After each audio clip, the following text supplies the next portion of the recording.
This is 24/7 World Radio.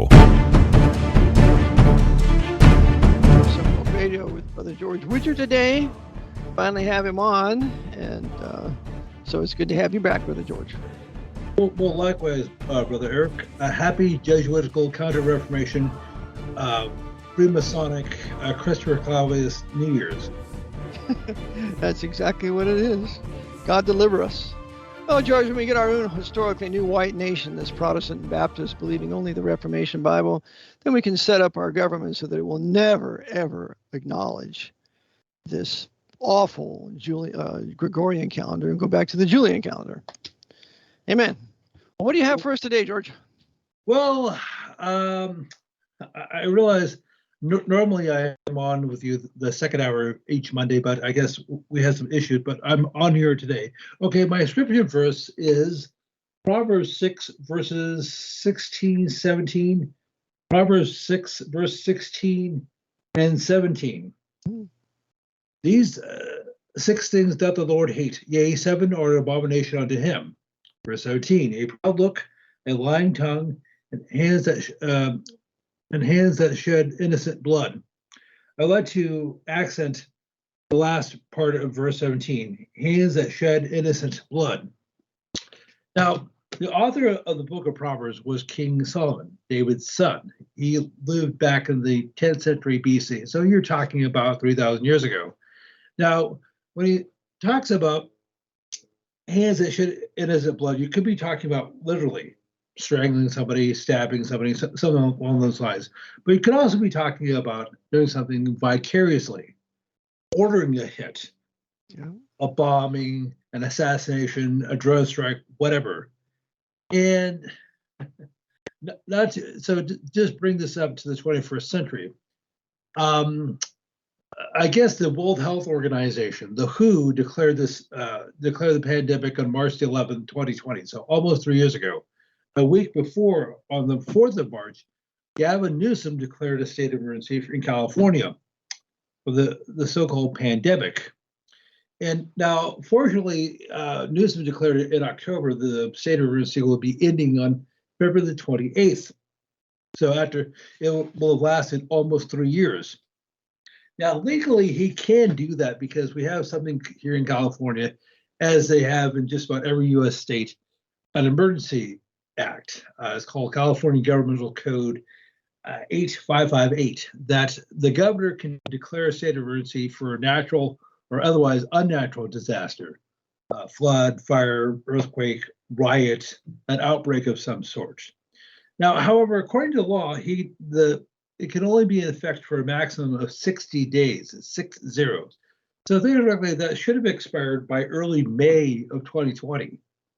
Now, in order for him to extend it, hello, brother, are you there? Yes, I am. Go ahead. Oh, okay. So in order for him to extend it, he has to go to the state legislature in Sacramento to present his evidence, saying, hey, you know what, we need a little bit more time to organize. We need to get more hospital beds, we need to get more equipment, whatever. However, he has not done that once. The state legislature has completely abdicated his responsibility. So it's basically for, the better part of 2 years, at least, it was one-man rule. See how the Jesuits want to centralize power in the hands of one man, in this case, the governor of California. Mm-hmm. Mm-hmm. And whom we mentioned before got his undergrad degree from Santa Clara University, which is a Jesuit. He's a known Freemason, a known adulterer. Gavin Newsom? Correct. Known Freemason, of course, a known adulterer. All these guys at the top are all adulterers. They're all in some sort of sexual sin. That's why the Satan has such control of them. But if a Freemason too, thank you very much, brother. I did not know that. Well, something I mentioned to you before, this actually was an article that came out in 2019 after he became governor. I believe it was in the San Francisco Chronicle, that his house, which is sold for a modest $2.7 million, was the original Masonic temple for San Francisco. A house that sold for how much? $7 million. 2.7 million was A Masonic lodge. Was the original Masonic temple for San Francisco. Original Masonic temple for Jesuit SF. The Chiniquy says the Jesuits San Francisco was completely in the hands of the Jesuits, and he wrote that in 1886 in his 50 years in the Church of Rome. So as the Jesuits always do, they always rule their cities through their secret societies, and particularly any branch of Freemasonry. Mm-hmm. So speaking of San Francisco and the Bay Area, a couple of things I just want to share with you, or I'd like to share a couple of factoids with you. One is effective last Sunday, New Year's Day. If you live in San Jose, California, you had to purchase insurance for any type of firearms you might have. I know that's illegal, unconstitutional, unlawful, but who cares? That's right. And that's where if there were any men out there, they would have refused. If there were any men in government, they would have said, we're not going to enforce this. If there were any judges that were men, they would say, we're not going to enforce this. So because they did that, I'm sure that you would agree to know where all those firearms are. We got to know where they are. We know there's gun registration when you buy something, but we need to know where all the others are. So under the guise of insuring them, now we know. Mm-hmm. Now, as I said, I'm not sure who the new mayor is, but the ex-mayor of San Jose, and this would happen under his watch, is Sam Liccardo, who got his undergrad degree from Georgetown University, and he went to Bellarmine Preparatory School, also in San Jose. So Jesuit Cardinal Robert Cardinal Bellarmine. Correct. A Jesuit who was adept in Jesuit theology, morality, quote unquote. A very important individual to know about for the listeners. Robert Cardinal Bellarmine. Okay. Well, yes, he was considered to be in the Catholic Church the greatest theologian since Aquinas. Is that right? Bellarmine, the greatest theologian since Aquinas. Now, Thomas Aquinas, he wrote Summa Theologica, where he writes in there a heretic, or he writes a heretic, you admonish him after the first and second admonition, you hand him over to the secular arm to be burned. That's what he says in his Summa, and that Summa would be the basis for the theological basis for the Holy Office of the Inquisition that would rage for 600 years, according to the deceased priest, dear man of God.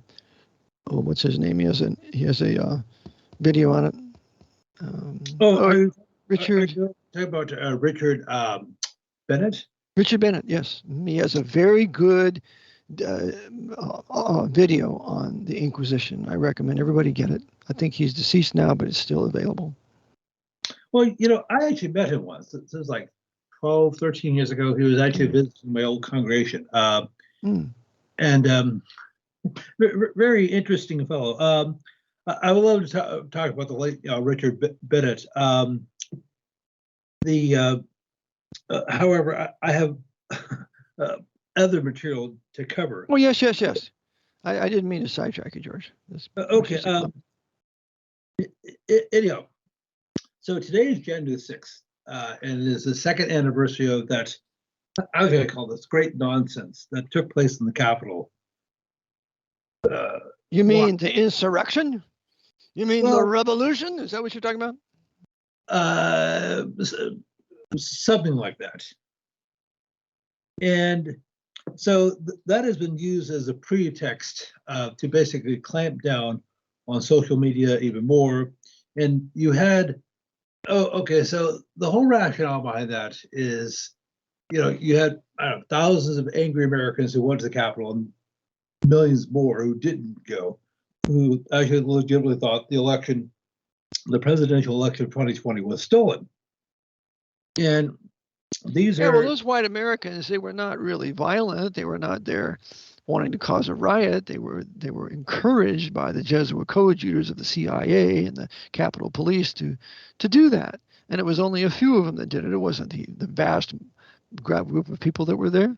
So that's right. It was a wonderful black op to justify more things pursuant to the plan of the order. Yeah, go ahead. Yes. Now, something that fell to the crack was there was allegedly a shooting in Queensland, Australia last month on the 15th in a town called Wimbola. I believe I'm pronouncing that correctly. It's about 300 kilometers or about 190 miles east, or rather west of Brisbane, the capital of Queensland. And I looked at the story, and it's very convoluted. So allegedly something like 6 people were killed, including a couple of police officers, a male and a female. Now, whether anybody actually died, just like on January 6th, I have no idea. If they did die, they're almost certainly murdered by governmental agents. That's just my opinion. Well, that's the truth. Yeah, go ahead. Mm-hmm. Now, the people who are there, you could say they're like the Australian versions of the Branch Davidians. And by the way, the 30th anniversary of that episode is coming up next month. 30 years. Wow, 30 years, George. Well, unbelievable. Go ahead. So you had to look, who was the police commissioner for Queensland? Well, it's a lady by the name of Catherine Carroll, who was born Bosniak. She's actually of Serbian descent.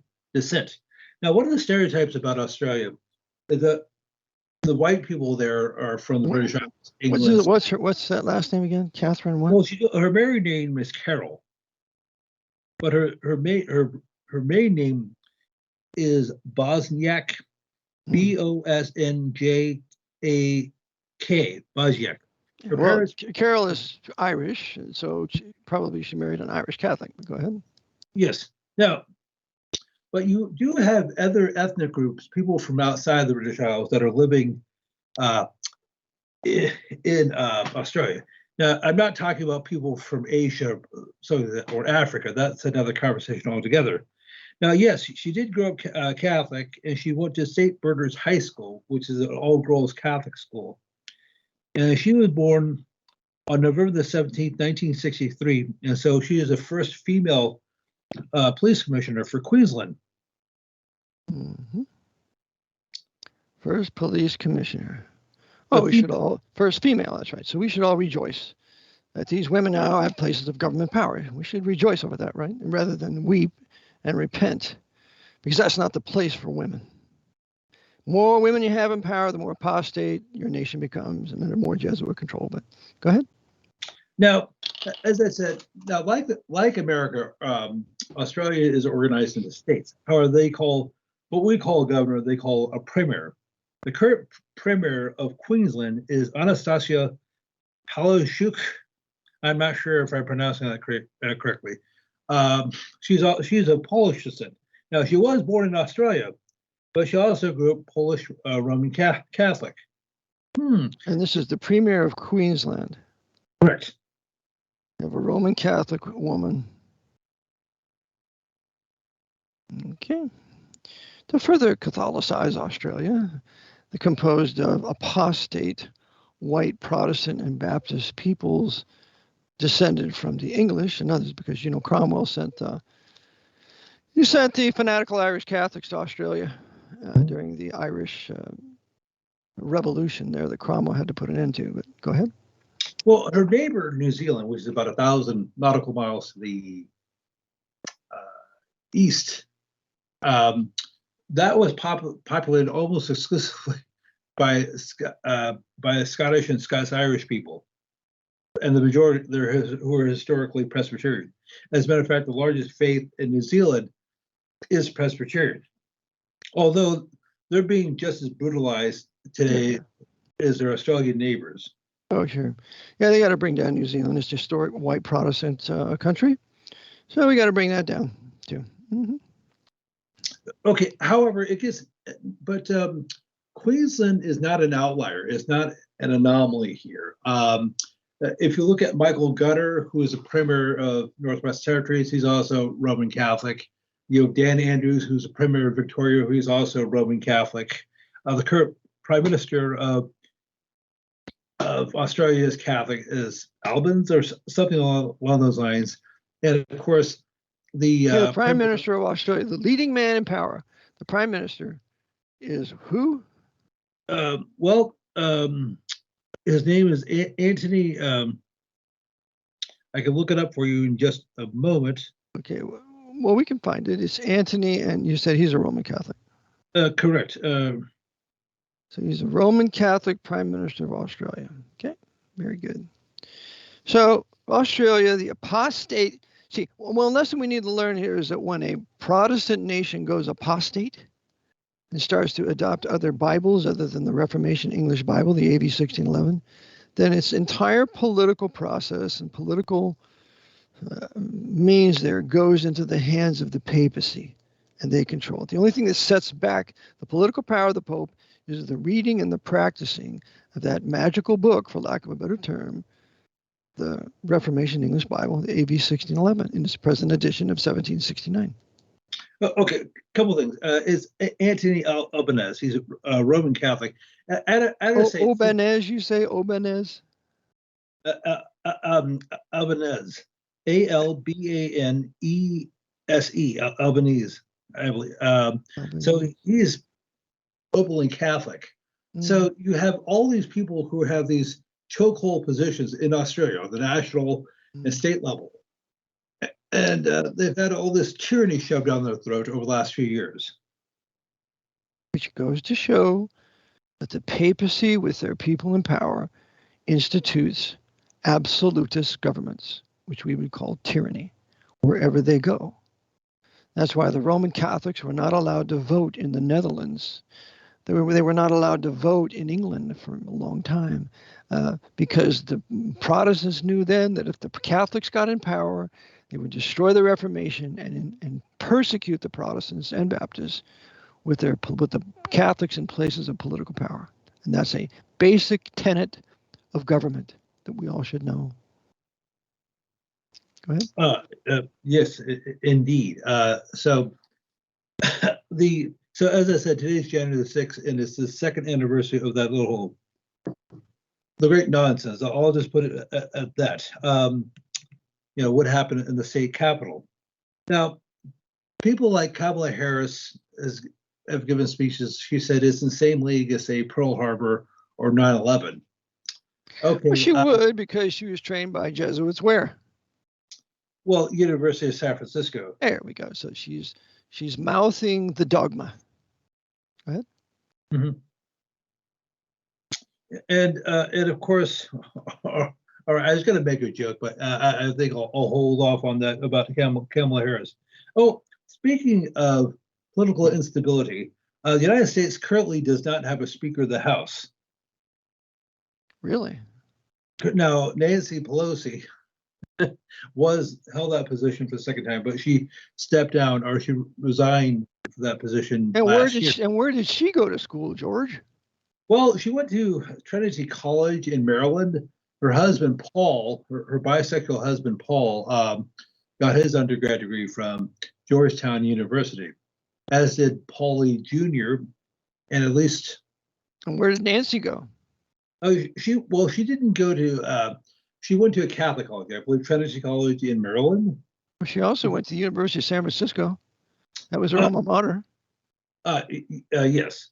That's why she had that Jesuit president, when she first became Speaker of the House, speak for her and have a long speech from my alma mater. Yeah, go ahead. Oh, yes. I'm sorry. I forgot about that. Thank Stephen you something. I forget his last name. Privet. That's right. Privet. Mm-hmm. SJ. So at least 3 of their children, of the Pelosi children, went to Jesuit institutions. Paul Jr. went to Georgetown. Was it? One went to Loyola Marymount, another one also went to Georgetown. Mm-hmm. So the Jesuits thoroughly run the Pelosi crime family. That's right. Mm-hmm. Well, and the Italian Roman Catholic Jesuit crime family. Don't forget the race. That's very important. Okay, because we can deduct certain conclusions based upon these tyrants of certain races, and they're predominantly Italian and Irish. But go ahead. Well, this happened last week. I forgot the date. It was like around December 20th. Do you remember Franco Harris, who spent the bulk of his career with the Pittsburgh Steelers? Yep. Mm-hmm. Now, I know you're from Oakland originally. Do you remember the 1970 championship between the Raiders and Steelers? I think so. I know the first Super Bowl the Raiders were in it, but they lost. But I'm not familiar with the one in the 70s. Okay, it wasn't a Super Bowl. It was a championship game that led to the Super Bowl. Oh, So I see. Okay. Franco Harris caught what was called the Immaculate Reception, not because the clock had run out and the quarterback for the Steelers, Terry Bradshaw, threw the ball in the air, and it landed off of one of the Raiders defender, and Harris caught it and got the game-winning touchdown. So he had, I guess, a black father and Italian mother. His mom was born in Italy. And I wonder if the black father was an American serviceman. He was.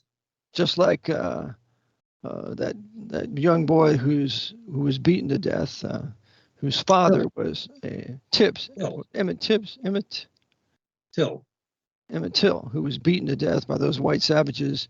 That his black father, was hung for raping a white Italian woman. So remember, the blacks had all kinds of fun when they were soldiers in the U.S. military. They took turns raping the white women, and they left some 2,000 mulattoes in England after they passed through. There's a special video on it. I can probably send it to you. Mm-hmm. Go ahead. Okay. Well, yes, we can talk afterwards. So something I probably should have mentioned first is, I guess, on New Year's Eve, December the 31st, Pope Emeritus, ex-Pope, white Pope, Benedict XVI died. And were you finished on your comments about Franco Harris? Oh, yes. I'm sorry. I'm just scrolling down. So did you have something else to say? No, I just wondered. Mm-hmm. Because remember, professional sports are used to justify miscegenation that always goes into mulattoism, mongralism, that is going to destroy historic white Protestant nations, especially this one. Mm-hmm. That's what we read in a little book written in 1886 called The Last American. Okay, go ahead, George. Mm-hmm. So he was, I guess, Franco Harris was a regular visitor to St. Vincent's College in Pittsburgh, which is a Catholic school. And I guess back in 2010, he and Rocky Blair, who spent his entire career with the Steelers, spoke there. And Rocky Blair, you may not, do you remember him? No. Okay, so he was drafted by the Steelers in 1968, and he won Rook of the Year. But then he got drafted by the U.S. Army, and he spent a couple of years in Vietnam. He actually almost lost one of his legs, and it was like a Hollywood cliche. They said, "Well, he would never walk again." Well, okay, so then they said, "Well, okay, you'll never be able to play professional sports again." Well, he came back and played another 10 seasons. Well, Blair actually got his undergrad degree from Notre Dame, and he went to St. Ignatius High School in Chicago. Is this guy black, white? What is he? White. White, okay. And his name is Blair? Yeah, correct. What's his first name? Robert, but he went by Rocky. Rocky. And what position did he play? Well, I'm not sure. I okay, think, that's all right. That doesn't matter. Okay. Okay, so he was white, and he was like, he won when he came back to the NFL after a couple of seasons. He got the Comeback Player of the Year award, and so anyhow, he was Roman Catholic, right? Well, yes, he is Roman Catholic, but as I said, he took great umbrage a few years ago when this whole flap about players not standing for the national anthem. That was like 4 or 5 years ago, and he said, "You know what? Okay, yes, Blair is a Roman Catholic, all that sort of stuff." Mm-hmm. But he said, I think he came out and actually said, "I think these players should be shot for not standing for the national anthem." But well, he only said that because he's white. Don't you know that, George? There's any black man saying that. He kind of said it was white. The vast majority taking a knee were black, and leading in that agitation was Cole and Kaepernick, a mulatto raised by white people. So yeah, it's just another agitation. So he contributes to the agitation in building the new right. Go ahead. Okay. So anyhow, so speaking of prominent athletes, over last month, Pele died, who was a great Brazilian footballer. Now, And he was black, right? Yes, he was a black Brazilian soccer player. Now, I realize we're coming up the break, so I'll probably have to repeat myself. So just for clarification, there's probably something like, when you say football, you could be talking about 5 or 6 different games. Now, here in America, we think of something with a pigskin, gridiron, but in most of the world, it's soccer, association football. So Pele was a soccer player or footballer, and he was like considered to be like the Babe Ruth, Hank Aaron, Michael Jordan of Brazil. And he was a devout Roman Catholic. He had at least one papal audience with John Paul II. And he was that's good press. That's good press, yeah, for all the soccer players. Mm-hmm. Well, so Pele was married at least 3 times. He had at least 7 children. And I say at least, well, according to an article in the Mirror, he said he didn't actually know how many children he had. Well, that's typical with these sports idols. I mean, they're rolling from one woman to the next, probably white. Because all the white women are standing in line to copulate with these black sports guys. Mm-hmm. Yep. So they're getting good and defiled. So the devil can defile them. And if they know the Lord can't hear their prayers. Just continual defilement and agitation to get for white men to drive them in the new right. That's going to forbid this. But go ahead. Okay, well, something I wanted to mention is in terms of agitation. Also, last month, Barbara Walters died, the reporter. Well, she was with several different outfits. She was I first remember her from 2020 on ABC back in the 1970s. I think she was a Jewish, right? Well, yes, she was Polish. She was a Russian Jew on her dad's side, a Polish Jew on her mom's side, and we'll have to Polish Jew on our mother's side. Okay. All right, Brother George, we're doing well. We're identifying these Jesuit coadjutors by race, language, culture, who they're affiliated with, as they man and control and work the Jesuit Order's American Empire. Back in a moment, 24/7 World Radio.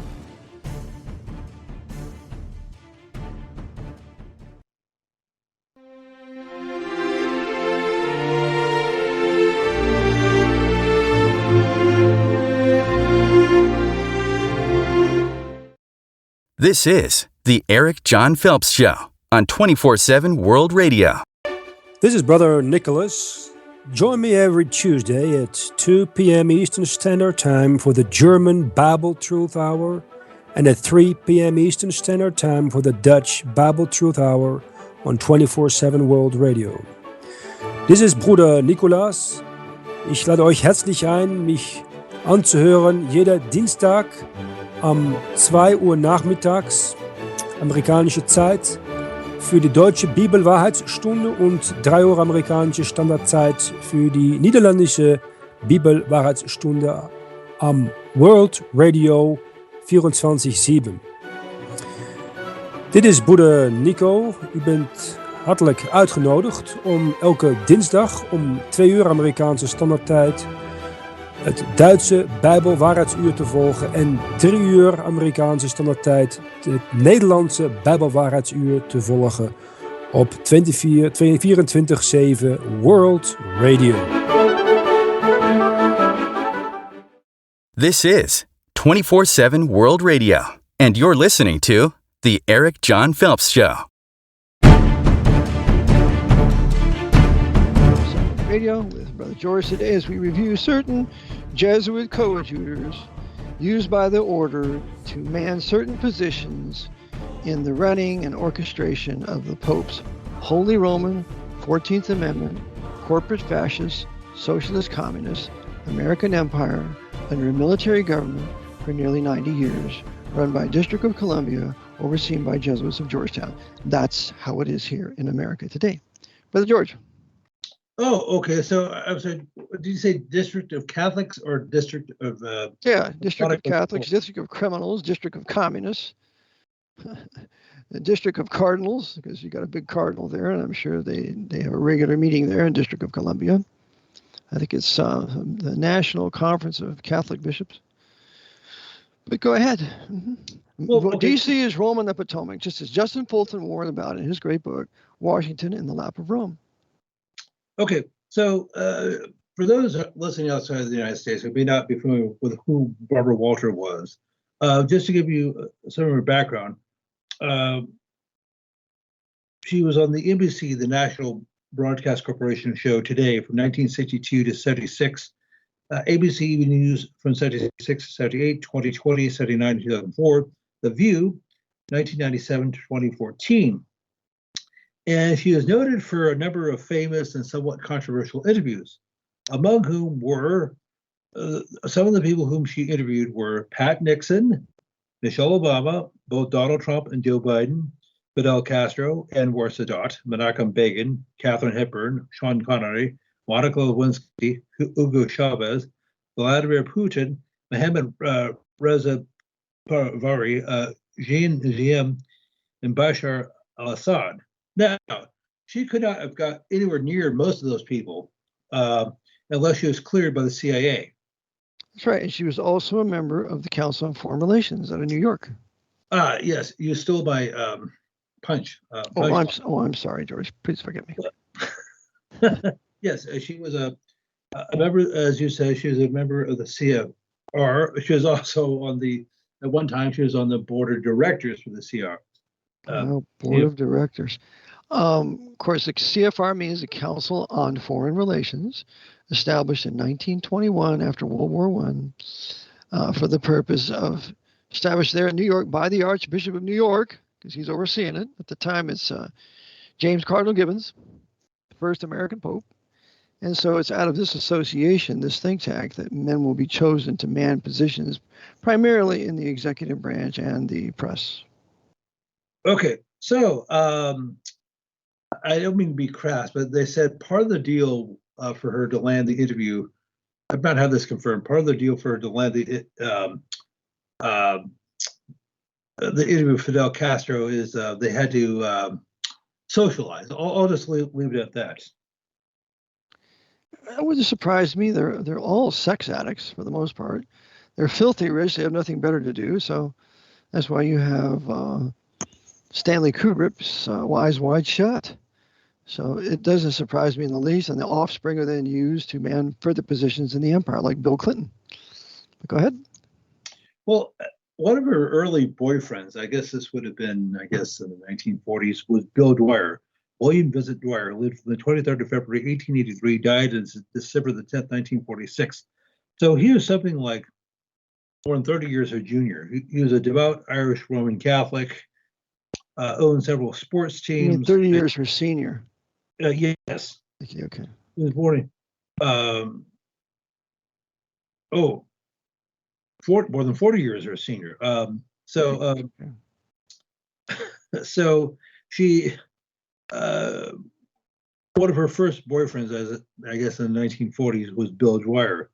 Also, another boyfriend / fornication partner was Alan Greenspan. Yes, Knight of Malta, Alan Greenspan. Another one. Greenspan was a Knight of Malta, or is a Knight of Malta? Yes. Okay. I believe, I'm not sure what order he is, or I believe he's still alive.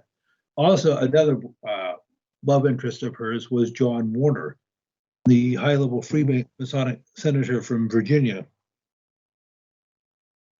Okay, Freemason from Virginia. So I'm just wondering, how is it she was able to interview all these people and have these flings with these power brokers? Well, I think I already partially answered that. And was there anything else you would like to add? No, I didn't know any of that, George. I do appreciate what you're saying.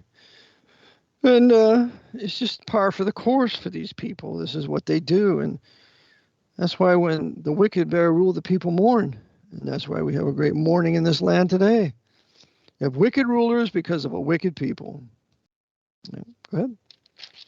Okay, well, and if I just could mention one other thing about Barbara Walters. She also interviewed Dolly Parton, the country singer. And somebody said this to me a while ago, and this is during the 1970s when Dolly Parton wasn't well known. And so Walters was talking to Parton about her accent. I believe she's from Tennessee originally. And Walter was basically mocking her. She said, "Hey, Dolly, if you're..." Now, I'm not defending Dolly Parton by any stretch of imagination. She's probably just as wicked as Barbara Walters was. But she was talking about her accent, because, she has that hillbilly... The Southern accent. It's a Southern accent of the white Southern people. Mm-hmm. Which that is the papacy hates. Yeah. Mm-hmm. Okay, so... But actually, it's a modified form of the Scots-Irish accent, because the majority of the people who settled places like Appalachia, Virginia, West Virginia, Kentucky, Tennessee, the Carolinas, were from either Scotland or Ireland, Northern Ireland. Mm-hmm. And so in this interview, which I guess took place in 1977, Walters was talking to Dolly Parton. And she said, "Hey, you know what? If you're to come to a place like a civilized place like New York City, everybody would assume that you're backwoods bumpkin, that you're not very intelligent." Yeah, well, you know what they call them? They call them Southern dumbbells. Instead of a Southern belle, they call them Southern dumbbells. I've had some of these hatefully bigoted Yankee Northerners use that term, Southern dumbbell. Mm-hmm. Because they have to imbibe a continual hatred for the white Protestants and Baptists of the South. They don't have a right to live. Mm-hmm. Okay. Well, okay. Did you ever see the Smoking the Bandit? Yes, I did with Burke Reynolds and Sally Fields. Yeah, I saw that profane movie. But go ahead. Okay, so you remember the antagonist of that was played by Jackie Gleason, who's a fanatical Irish Roman Catholic. Now, he had made a name for himself in the 1950s as Ralph Cramden on the TV show The Honeymooners, but he played a different role, but it served the same purpose. He played the stereotypical Southern sheriff, who was unsophisticated, unintelligent, backwards, and yep. Yeah, of course, don't ever talk about the great Southern sheriff. I believe he was out of Tennessee, called Buford Pusser. Mm-hmm. So he was not in that mold, so he couldn't be portrayed as a bigoted, hateful, racist sheriff, as Gleason was portraying. Because, they're all involved in demonizing the white people, the white Protestant people of the South, especially the Irish. What's the Scotch Irish? That has been the greatest race of producers and leaders in this country. The greatest generals have won all Scotch Irish. Go ahead. Well, from Stonewall Jackson to Patton, to MacArthur, to the general of the Mexican-American War, Winfield Scott, Robert E. Lee, although he was a traitor. They're all Scotch Irish. Yep. So we got race mix and miscegenate the Scotch Irish because they raise up men that, if they read the Bible, they're ultimately going to resist Jesuit power. So we have to get rid of them. Go ahead. And well, something else I need to mention before we actually run out of time, and I probably should have mentioned this in the first hour, is, as I said, well, actually I did mention this, but I would just like to flesh this out. Mm-hmm. On the New Year's Eve, Benedict XVI died, who I just want to share a couple of observations about him. He was born Joseph Aloysius Ratzinger on April the 16th, 1927. So he was from Bavaria, southern Germany. He was ordained in 1951, and he was considered to be basically an academic, a professor. And the story goes that he never wanted to be Pope. Whether that was actually true, I'm not exactly sure. Now, both he and his older brother Georg, Georg is the German form of George. Well, there's two forms. There's York and there's Georg.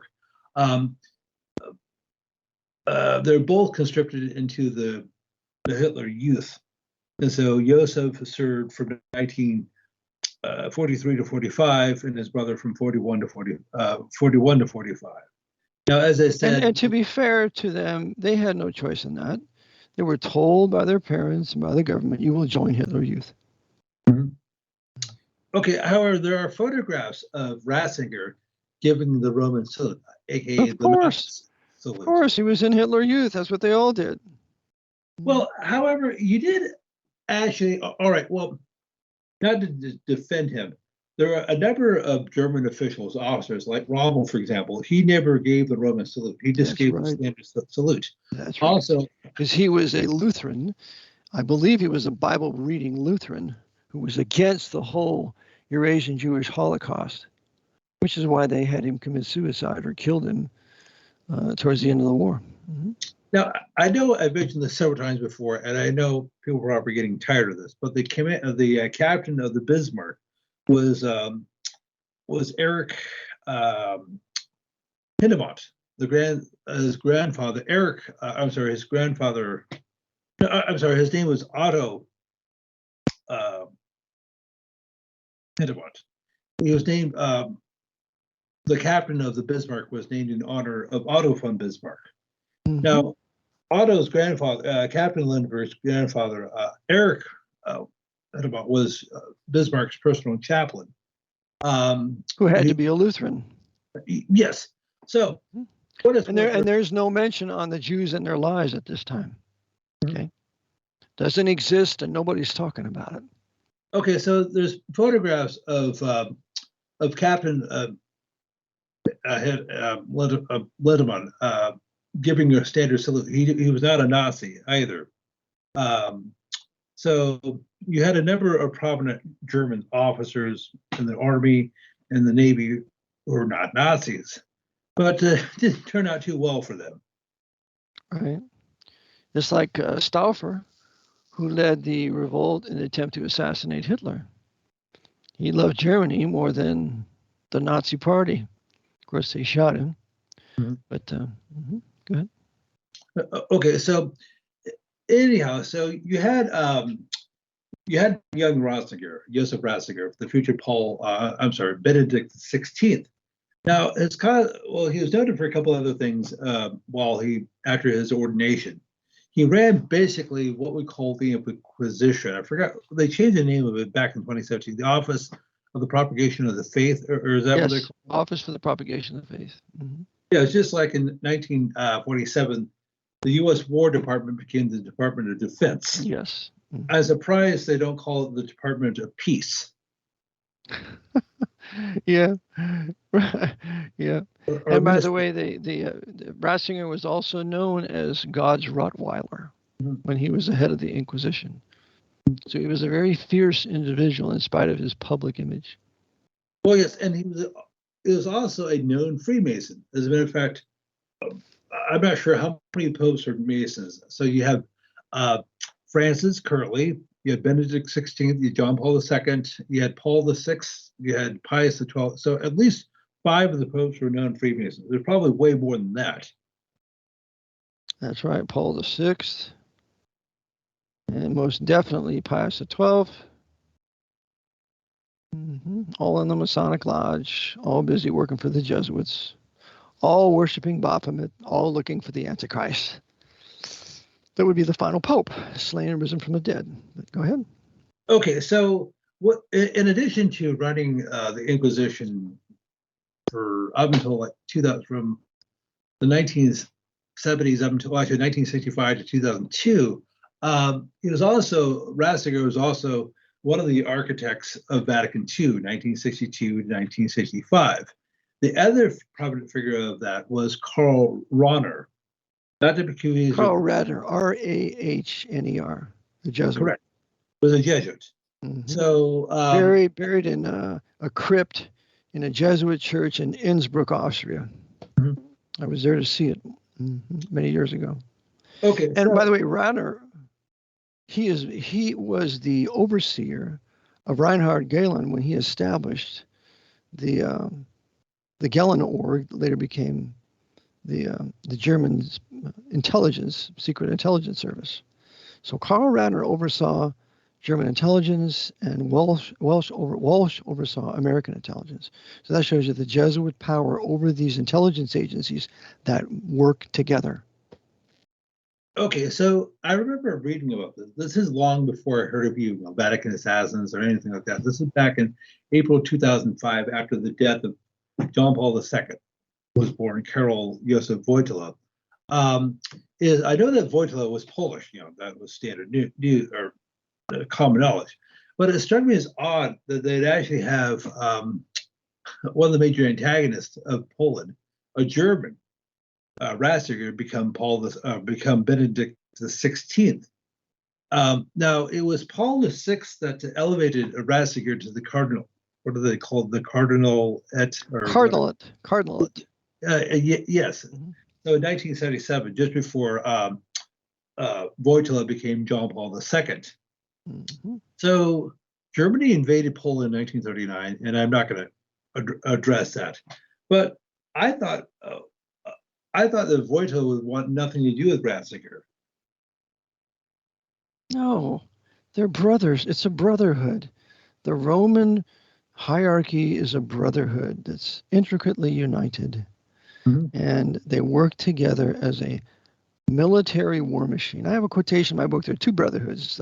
It's a hierarchical brotherhood and the Jesuit brotherhood. And the Jesuit brotherhood oversees the lower brotherhood that they have subjugated and works for them. But it's a brotherhood. Yeah. So anyhow, and I just wonder, why did the ADL, organizations like the ADL, object to Ratzinger becoming Benedict XVI? Well, at the time, the head of the Anti-Defamation League, the Jewish Anti-Defamation League, was Abraham Foxman. Abraham Foxman was a Knight of Malta. He was a Catholic. He was loyal to the papacy. And my late friend Barry Chamish told me that Abraham Foxman was there with the ADL to create anti-Jewish fury with its policies. The ADL, remember, destroyed the great work by the Jewish author and Hollywood playwright Ben Hecht. They destroyed his work called Perfidy. They bought them all up and they destroyed them, as many as they could find. I got a copy when I was in Toronto many years ago. But the ADL is pro-Pope, pro-Papist, pro-Jesuit, run by Knight of Malta Foxman, and is out to create anti-Jewish fury with its apparently pro-Jewish policies, pro-Israel policies. And it would be pro-Israel for the Israeli government because the Israeli government's run by the Pope. It all makes perfect sense, but it's not. The ADL has no allegiance to the racial Hebrew, Jewish, Israelitish people because they create an anti-Jewish fury here. Okay. So, and of course, as far as I know, Benedict XVI only came to the United States once. Now, he could have come here before he became Pope. But back in April of 2008, he had an audience with, or he was received by the then President George W. Bush. And he also was the second Pope to perform Mass at Yankee Stadium. And I just thought Yankee Stadium was just a baseball field. Well, as I said, he was the second Pope to do so. Paul VI did so back in 1965.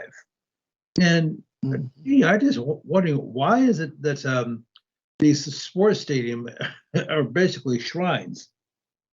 Why, it's the worship. It's Roman. It's a Roman Colosseum. And by the way, I think I made a mistake on my first hour. 2008, the president in 2008 was George W. Bush, right? Correct. I said Obama, yeah. The second. And his Secretary of Treasury was Timothy Geithner, right?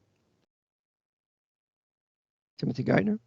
Yes, and now who's working? I looked this up. Geithner is now working. So I got to correct that. George W. Bush was president. Timothy Geithner was Secretary of Treasury in 2008 when they caused the economic crash due to the openly Jewish financial houses of Lehman Brothers and Madoff Investments. So pardon me, I made a mistake there with regard to the president. It was Bush and not Obama. But go ahead.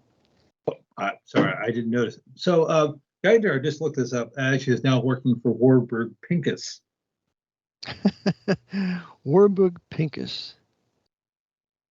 Wow. Pincus, that is a Jewish name. And there was a very powerful Jewish Jesuit by the name of Ignatius Treblex Lincoln, who went by the name of Pincus. in World War II, involved with intelligence. Yeah. So he's with Pincus now. So what's the whole name of the business?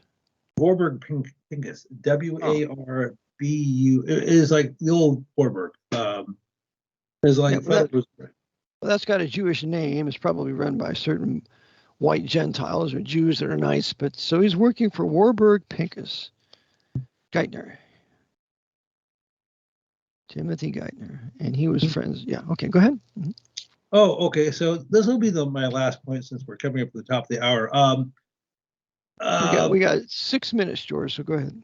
Okay, so as I said, the United States does not currently have a Speaker of the House. The leading candidate for it is Kevin McCarthy, who's purportedly a Southern Baptist, but he's a known Scottish Rite Freemason. As a matter of fact, when he got his undergrad degree from Cal State, Fresno, California State University, Fullerton, he's a member of the Sigma Phi Epsilon, which is a known gateway to Scottish Rite Freemasonry.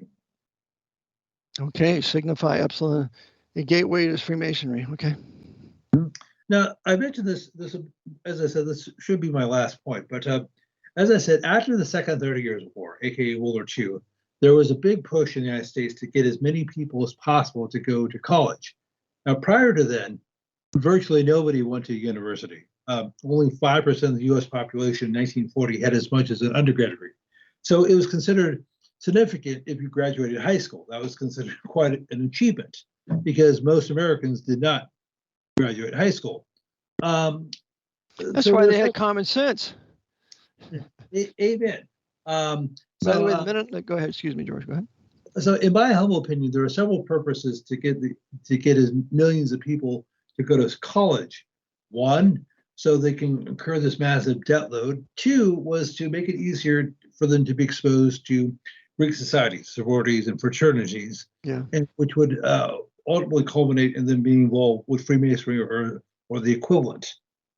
That's right. So almost all your governmental officials, your mayor, your city council member, has at least an undergrad degree, and a huge number of whom have law degrees on top of that. Well, so you have an undergrad degree. That means you're a good now devoted socialist, communist, internationalist. First 2 years make you that. Go ahead. Mm-hmm. So that was all done by design. Now I'll have to pick this up perhaps. That's why they issued the GI Bill. Yeah. Mm-hmm. Yeah. And I've subsequently repented of this. I thought the GI Bill was a good thing, just like I thought were a good thing. And I actually even thought the whole civil rights movement was a good thing. Yeah. Well, I use the GI Bill to go to Bible college, so anyway, it could be used for a good thing. But go ahead. Well, I guess I'll have to give my contact information. Yes, please, George. Give me contact info, and then we'll have to go. Okay. If people have any questions, comments, concerns, critiques, please email me at georgewidger1969@gmail.com. GEORWIDGER. If they didn't get that, they can get that from you. If they didn't catch that, they can get it from you. Also, if you'd like to send me an article, a video, and just tell me a little bit about yourself. Where you're emailing from, how long you've been listening. That sort of stuff. Also, please let me know if you're listening or outside of America. I'd be especially interested in knowing that.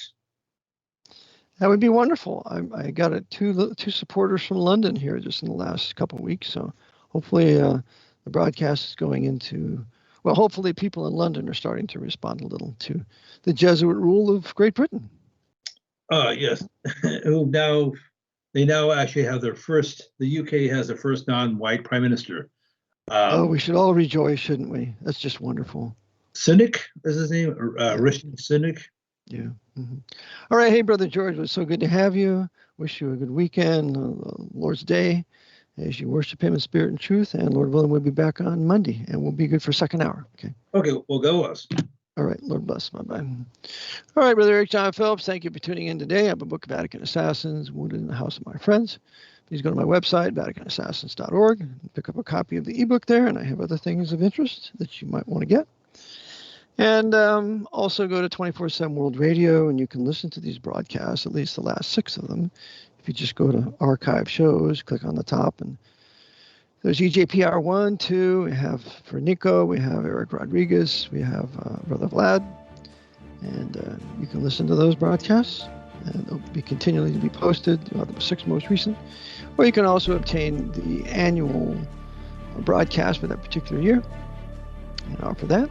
I also offer my tax class to show you that if you work in the private sector, you do not owe the income tax. And I have another victory with a particular student that got $43,000 back that was withheld from her while she was working for a certain bank. So it's working pretty well for us, and you might want to take it. I also have my private citizenship class, my advanced class, and I'm rewriting, so appreciate your prayers there. And lastly, have a good Lord's Day. Worship Him in spirit and truth, and Lord willing, we'll be to get back together on Monday. So until then, Maranatha.